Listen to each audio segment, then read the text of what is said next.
Hooters, guys. It's Alcard. It's Armani. It's Pablo. We're Product Daily. I don't know who Pablo is, but my name is Luis, and welcome to our channel, guys. So what is our channel about, Armani? We're going to be building the ultimate daily driver, but not just that. You guys are going to be riding shotgun with us when we go visit companies such as spark plugs, oil, and tire shops, showing us step by step how they do things. And our boy Danny, he's going to show us step by step how to mount and balance wheels and tires. And I hope you guys like this video, guys, and thank you. We gotta go because it's Wednesday, my dudes. We're going to Del Taco for the free shavakadoo.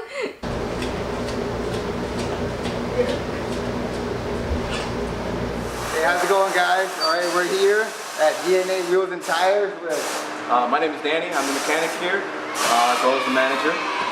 All right, so guys, we're actually putting our wheels, the wheels and tires, so they're going to show us how they mount the wheels and tires for us. So, Armani, do you have any questions again? Yeah, I'll read it over. So, what is mounting and balancing wheels? You actually want to mount and balance the tires on the wheels. The wheels are generally referred to as the metal part, and then obviously the rubber is the tire. So what we're actually going to be doing is we're going to be putting the new tires on the new wheels. But first, we're going to need to transfer the TPMS sensors because the car has this cool system that tells you how much tire pressure is in each of the tires. So that when you get a flat, you know. It's not like you just ruin the tires. You see? Because when it goes flat and you drive on it, that's when things go bad. So this tells you as soon as it starts going flat, so you don't ruin the tires. So first, we're going to take the sensors that tells you how much the tire pressure is. We're going to put them in the new wheels, and then we're going to put the tires on the wheels. That would be mounting. So we're dismounting the tires. We're dismounting the sensors, mounting them on the wheels. Then we're going to mount the tires on the wheels.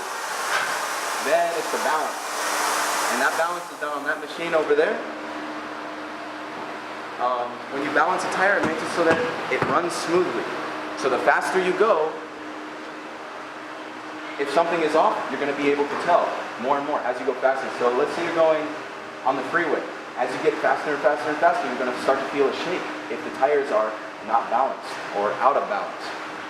So that machine makes everything beautiful. Now, when you say balance, I hear that they actually have like little weights on there. Correct. So what is the procedure on that? How much weight do you put on it, or does the machine tell you how much weight to put on? Yes, the machine. So these are, generally speaking, different kinds of weights. So you have sticky weights and you have hammer-on weights. These are two general types of weights. So what that machine does is it spins the tire and it finds the lightest part of the tire wheel put together, because the tire is now connected to the rim. Right, so now it's going to spin it real fast. It's going to find the lightest part, and it's going to tell us, oh, it's 1 ounce light in this spot, and then I put 1 ounce. So each of these are 25 ounces. So imagine it's like a quarter. How many quarters do you have in $1? 4. Yeah. So same thing here. So if it says, oh, it's 1 ounce out, I put 4. 25, 50, 75, and 1. They're each worth a quarter. And on these, the hammer-on weights, it'll tell you this is 1.5. So the machine really does all the work for us. We just do what the machine says. Ah, nice. Now, we did have the TPMS sensors on there. You did say that, well, I know that some other places, they take off the whole wheel and then they go and take off the sensors and mount. And you have a different process for that, you said? Yes, so what we do... he may have already put that in there. We'll show you in a little bit on the next wheel. They've already done that one on how we pull the sensor out without dismounting, because there are ways to do it without dismounting it. So that's double work. So if you can do it, why not? Right. Without breaking it, of course, because here's the thing, if you break it, we got to pay for it, right? Because we broke it. So there are very few wheels that have to dismount because the sensor is in the middle of the wheel. Yeah. Therefore, yes, you must dismount it. 80% of the time, we can do it without dismounting the wheel. Dismounting the tire. So we go ahead and do that. Such as these. These will be, these sensors here, they're on the outside. So we can simply break down the edges and pull the sensor out. If the sensor is in the center, this is what I was talking about. If it's in the center, then we have to dismount the tire. We cannot get to it. But anyways, so shortly on the next one, I will show you how we dismount the sensor from the old wheel, and how we put it into the new rim, and then how to mount the new tire onto the new rim. Okay, so our tires, Oh. not tires, sorry. Our wheels are actually, is there any special technique you use for them? Yes, be very careful. Be very careful. Make sure that I'll show you when we go ahead and break down everything. But the idea is to be very careful. All right. So he's gonna go ahead and show us now. Basically, they already have this one going already. This one's already done. So the next one we're gonna do, they're gonna show us how they do actually. They did all the process right now for it. The finishing product there. See, it's already getting a balance now. And now the process of actually taking it off and dismounting it. So right now we're going to pull the sensor out of the old wheel. There's special tools. You can also use a socket, but we buy special sockets for sensors so that we don't ruin them. They are plastic, even though they look metal. Sorry, the sensors. So this cap here that I'm going to pull off is actually plastic, and it just looks like metal. So people think that they can just wrench on it. It's plastic and it breaks. It's just painted. So we're going to go ahead. The idea is to be careful also on this rim too. The idea is to not damage the sensor, okay? So we're gonna break it down while the sensor is at 12 o'clock and while the sensor is at 6 o'clock. Because we wanna break the whole front down. So,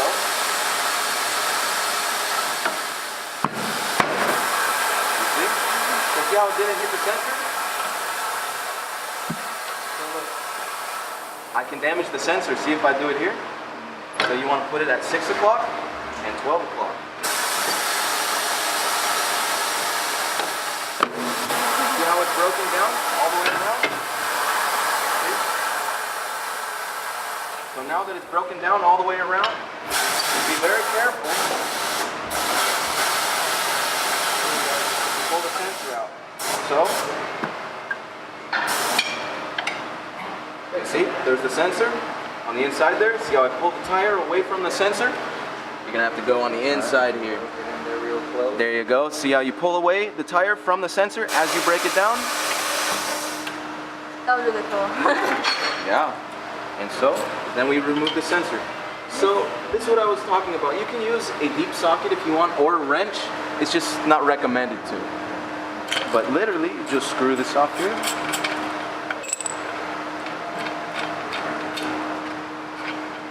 Out, and this is the sensor, and we're going to put this on the new wheel. Now what we do, so there's no confusion, hold on, let me back up here a little bit. So now you see there's a hole here for the sensor. So what we do is we put a standard valve stem in, so you can use these, you can take the wheels home and use them for spares. Like if you ever want to change the wheels out, you're going on a long trip, you don't want to ruin your nice tires, you can now, because there's a new stem in there and they're pumped up, just throw them on your vehicle and you can go on that long trip without damaging your nice wheels or tires on a long trip. So, now is that standard for everybody, or is this something you guys do? we just do it as a courtesy. It's not a necessity. Some people just leave it off. We're a thorough shop here though. Alright, there you go. Yeah. We want you to be able to use all of your stuff at home. So how this works, let me show you here. So how this works here is you have a beveled edge here and a flat spot on the edge. So the idea is to stick it right through the rim, and this is called the valve stem puller. You screw it right onto the end, and if you look on the back here, that flat spot, I'm going to pull that valve stem through until it seats flush. So you see how it's sat flush here? So now it's flush and now it's in. You see? Now I can release.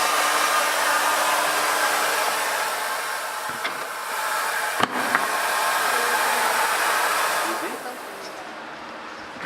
So we're going to go ahead and pump this up just to get it out of the way. Now the reason why I'm doing this is because if you look here,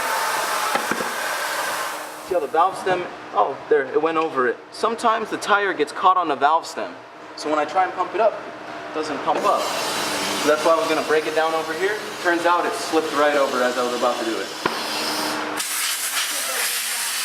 with rims, there's something that you need to know is here, this is called a drop bead. So because a tire sits on each side and it's perfectly fit to a rim, how are you going to get it on and off? It's perfect size to the edge, to the rim. All right? The only way to do that is to let it give in somewhere, to give it more pull. In order to do so, to give it more pull on one side, you put the tire in this crease.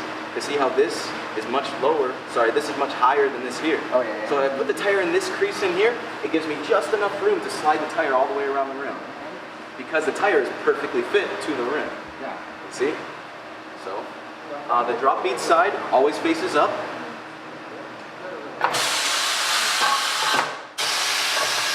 Now with these machines, with new wheels, with nice wheels, you never want to grab it from the inside. You see how they grab it from the outside? Mm-hmm. There's two ways to grab a wheel. So, one is from the inside, such as this. You see what I'm saying? And then it clamp out. Clamp out, yeah. Right. Another way is to clamp it from the outside. And you have nice wheels, clamp it from the outside. You know? Alright. And so this is how we install the sensor. The sensor simply screws on and off just how we did on the last wheel. Goes in through the back and then screws on to the top.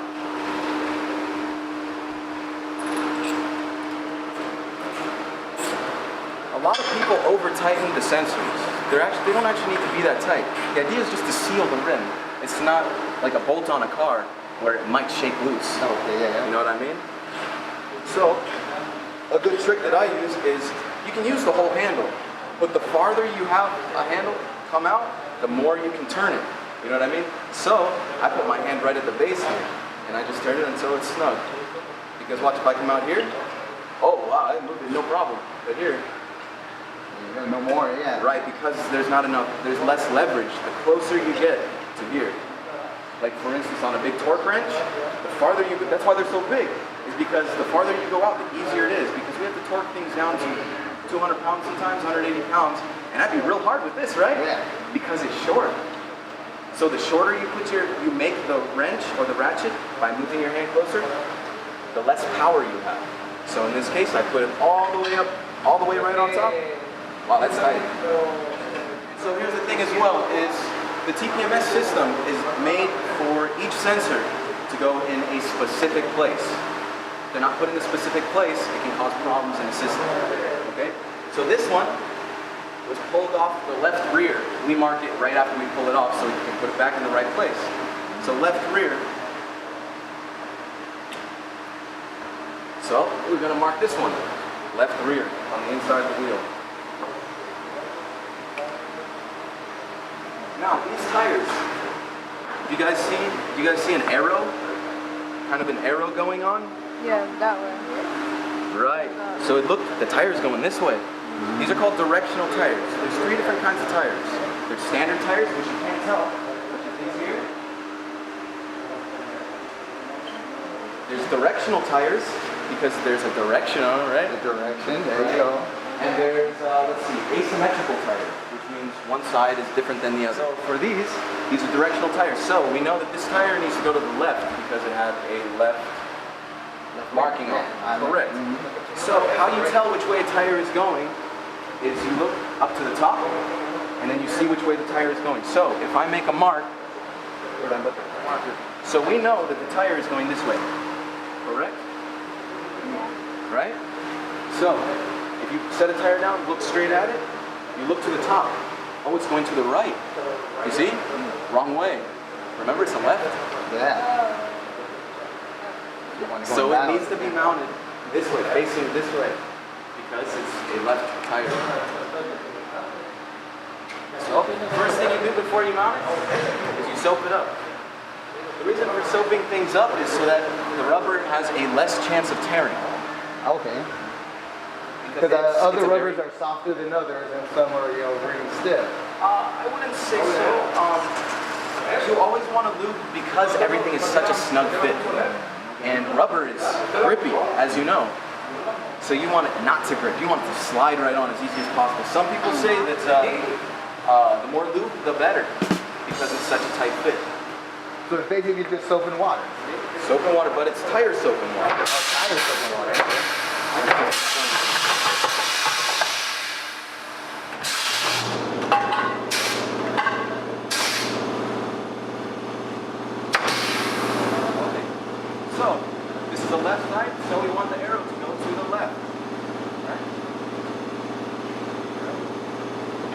So when mounting a tire, you don't want to touch the valve stem because you break it. You know what I mean? So, this is the locking mechanism. This locks it into place. This can no longer go anywhere else. So, if I want the sensor to miss it, to miss the tire completely, you want to start at the sensor. See how I've got, this is called, I call it a hold, or pinning the tire is what I usually say. So you want to pin the tire right at the valve stem, because watch it, as I'm going, see how there's no pressure on the valve stem. And here comes the sensor down here. See how it pops over right at the sensor? Same thing here.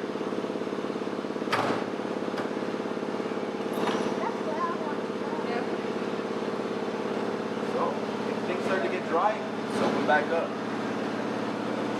So same thing again with the top. This is going to be my pin, because now it's getting real tight. This is where things get tough. So my pin is right after the sensor.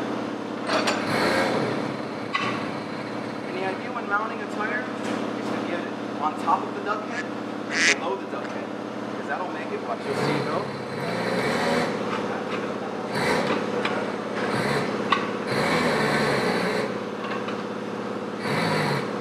On top and beneath. And you know that part that I was talking about? About how you get the tire on because it needs to go into that drop bead. This is called a drop here. So as long as I keep the tire in that drop bead, look at, there it goes. You see it sliding in? There it goes, it slid right in. That's the only way for the tire to completely get on, because it's a perfect fit. So it needs to give somewhere. And we're going to give it right into that drop bead. See, look, no pressure on the sensor. The reason for that is because, look at, if the sensor was over here, look at, the tire goes right into the sensor. You know what I'm saying? Right, and it can break. It's just plastic. It's just plastic. So, if I put the pin right next to the sensor, I finish right next to the sensor, which means, look, no pressure. It just popped over right at the sensor. Okay, release this here. Release here. And that's it. Pump it up. This can be loud because it's going to seat. The bead is going to seat. It's gonna be loud. Here you go. Is it? Yeah. Oh. They're not loud. It scared me though. It's made my ears ring before on some tires. Yeah. Oh my There god. you go. That wasn't loud?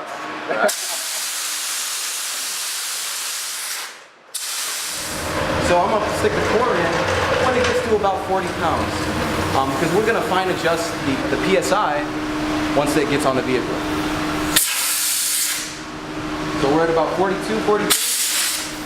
Go ahead and stick the valve core in, and that screws right in. It's called a valve core tool. You cannot take the valve core out without this tool. What it is, it's just a little U. And that hooks right into, so the core fits right in there, and look, then I can screw it on, you see? Or screw, or take it out. So that's how you take the air out the fastest way. Correct. As well as put air in the fastest way. So where do you see the pressure? The pressure right now is about 40 pounds, but we're going to fine adjust it to the car or to the customer's preference after we get it on the car. Because it just needs to be close for now. A lot of times we're busy and we got to get things moving. Anybody can check tire pressure, but only one person can mount. So we want to get the mounting out of the way, get it pumped up close, doesn't need to be anywhere close to perfect, and then get it on the car. Someone else can check all the tire pressure when everything's on. So now we're going to go to balancing. There you go. So this is the balancing machine. And the idea is to find... Get in there real close so we can check it out so we know what we're doing. So the idea is to center the wheel on this machine. To center the wheel on the machine, a cone goes right through the center. It needs to fit inside. There's many different size cones for different size wheels. Okay? So you just need to find one that fits right. And go ahead and screw this on. Okay. See how it fits right inside the cone?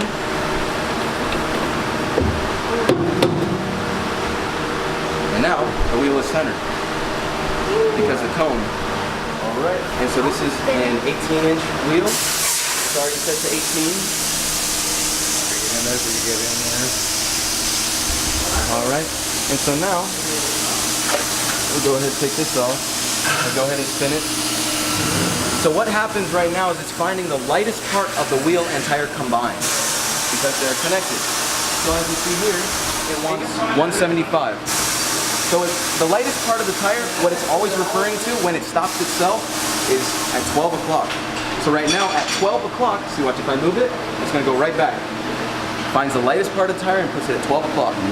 And it's light by 1.75. So I'm literally going to just put 175 where it tells me to. Okay. And is there a specific place you put it at, or could it be anywhere? Yes, there's different types of balancing. On this one, we want to put it close to the edge. On this side, as you can see on the diagram here, because that's just the type of static balance that we're doing on this wheel. But yes, there are different places that you can put it. It just needs to be on a different setting for those. Okay. So we're going to put 1 and 75.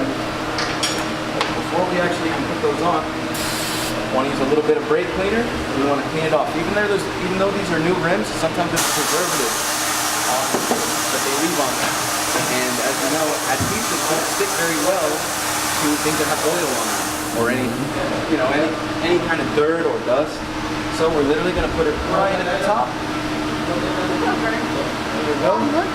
Make sure it seats real nice because now it's clean. Make sure it can't come off. You pull on it a little bit. We're going to go ahead and spin it up again. So now, as you see, it's 0. 0. So now we know that the wheel is balanced because there is no part that is lighter than another part.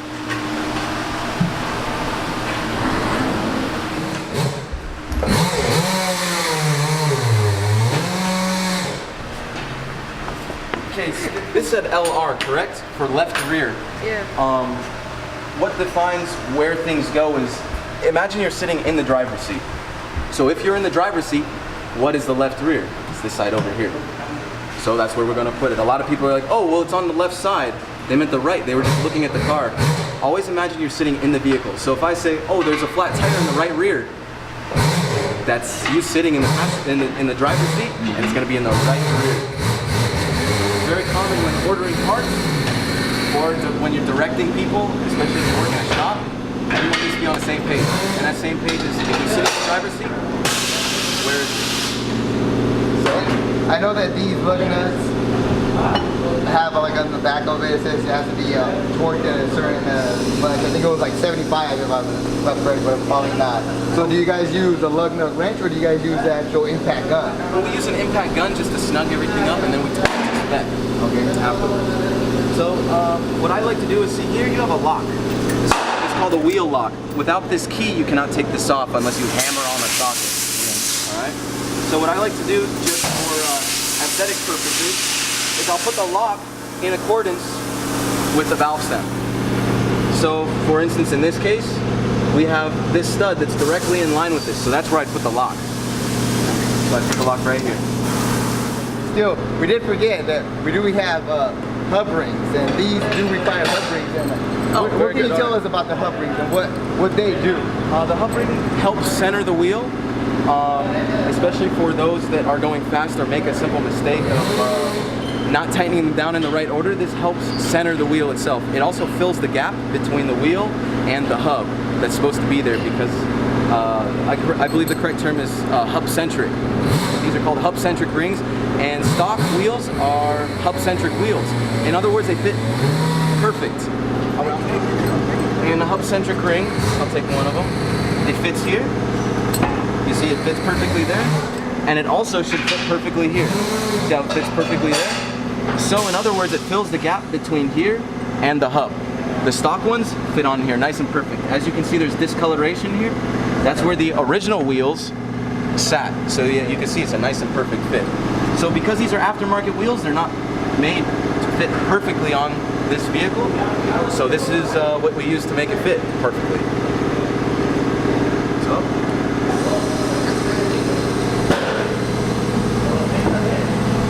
And you can see see from the outside. You see it right there inside. And a lock again goes. Beautiful.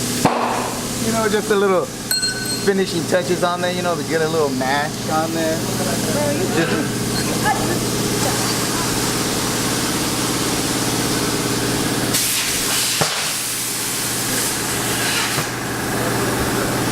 And again, make sure you go in a star pattern.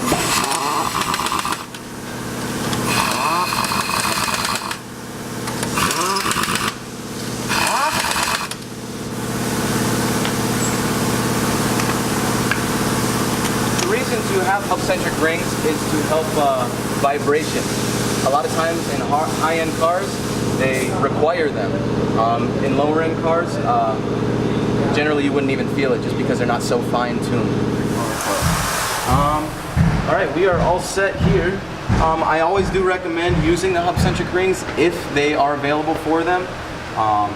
That way you just run into less problems. Or cancel that reason out, oh, it's shaking. You use a hub-centric spacer? Yes, it did. Okay, let's look for something else then. So I know there's two different ones. I chose to get the aluminum ones, but I hear there's also plastic ones. What's the difference? The aluminum ones are obviously harder. I would recommend those because there will be less damage to them. Also, the wheel and the hubs are metal. So I feel, using metal, it's a stronger product. Metal against metal? Right, use metal against metal.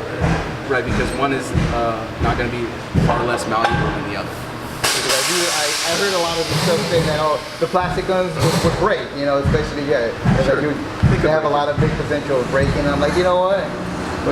Without letting them break, no hassle. Like I said, you know what? Let's get this one right here. Sure, and they're pretty. Yeah, I feel because we're trying to go for a certain look in this car, and I feel that is making it perfect right there. Me? Do you have these center caps to go to this? No. Okay, so you're going to be able to see inside there. Yeah, hence why I wanted to get these blue ones. I wanted to have the blue ones in, so no center caps, just so they can have a certain look. Right on, they all match them. So we're going to go ahead and torque this rear wheel down. Lug nuts need to be tightened to between 75 and 85 pounds. So, and we're going to torque in the same pattern that we hammered them on with the gun. So, always the cross pattern. And you just want to go till it clicks. When it clicks, on most torque wrenches, that means that it's to the designated torque spec that you set it to. So, we got one. We got two. 3. 4.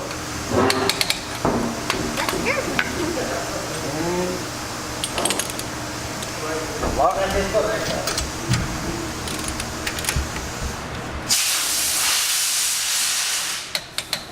Right. And when I'm done, I just like to go around and hit them against just one more time. We don't want anybody's wheels falling off. Just to double check. All of them are good. Okay, this wheel is now complete. We just need to check tire pressure afterwards and he's ready to go. All right, guys, so we finished with the car. Car looks amazing. As you can see, the wheels, everything came just like I wanted it to, and I have over here Danny to thank, Danny, so tell the people out there, where can they find you? You can find us at 1030 North Main Street in Orange, Unit C. Zip code is 92867. Well, I didn't do it completely all myself. Some credit has to go out to the other guys that help here. We got some real good workers here. We do thorough work, and we love doing these real nice cars and real nice wheels. Puts a smile on our face every day. We also do suspension work, brakes. So we're not just a tire and rim shop. Anyways, yeah, if you have any tire, rim, suspension, or brake work that needs to be done, we're your place for it. All right, guys, so make sure you hit this guy up over here. He did an amazing job. And I got to thank my homie Weston over here. Come on, Weston, you're going to get on with that guy right here. The homie Weston right here for recommending me to this guy, man. They do amazing work over here. And you know what? Project's still coming.